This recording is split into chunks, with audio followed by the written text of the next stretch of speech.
ভারতে মুক্তির আগেই আন্তর্জাতিক মহলে 9টি পুরস্কার পেয়েছে খোঁজ।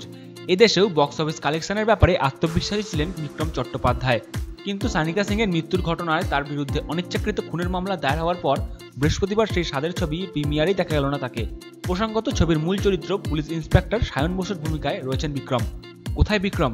তার পরিচিতরা মুখ খুলতে চাননি।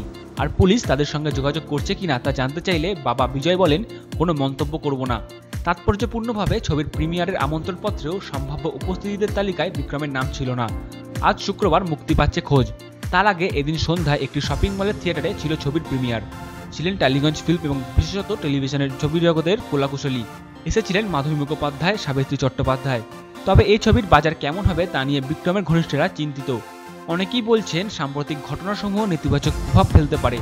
যদিও এসবে বিশেষ কান দিতে রাজি নন ছবিতে বিক্রমের সহ অভিনেতা শতাব দিগার। তার কথায় 9টা পুরস্কার পেয়েছে খোঁজ, প্রচারও ভালো হয়েছে। আশা করছি ছবির ভালোই সাফল্য হবে। বিক্রমকে মিস করছেন? শতাবের উত্তর নিঃসন্দেহে। প্রিমিয়ারে ও থাকলে খুব ভালো লাগতো। পুরো বিষয়টাই অপ্রত্যাশিত। কিছুটা বিষণ্ণ পরিচালক অর্ক গঙ্গোপাধ্যায়ও। পরিচালক হিসেবে খোঁজ অর্কের প্রথম ছবি। তার কথায় বিক্রম না এলে তো খারাপ লাগবেই।